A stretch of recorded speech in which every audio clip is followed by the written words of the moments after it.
La 17a edició de la Mostra Gastronòmica del Conill de Vilafant ha estat un nou èxit.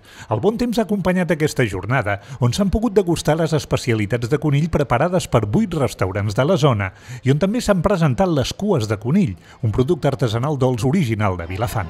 L'alcaldessa ha recomanat el consum de carn de conill.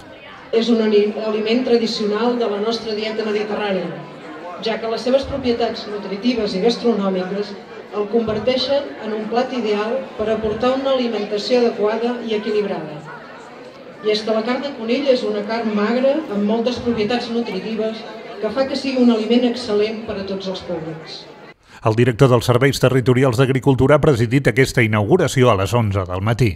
És una conjunció perfecta, no sé si hi ha res, però molt i molt encertada de diferents vessants en el que serien polítiques públiques, perquè realment hi trobem un actiu gastronòmic, hi trobem elements del turisme, elements del comerç, oci, cultura, i en aquest sentit doncs, aquesta diversificació ajunta el lleure amb l'economia i amb l'aspecte cultural d'una forma gairebé prodigiosa.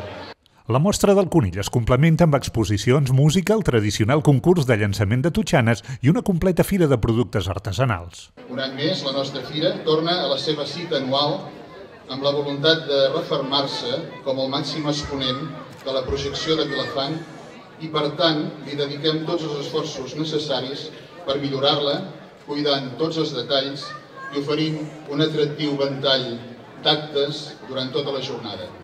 Ha estat una jornada completíssima que ha portat a Vilafant milers de visitants de diferents punts de les comarques de Girona, de Catalunya i també de la Catalunya Nord.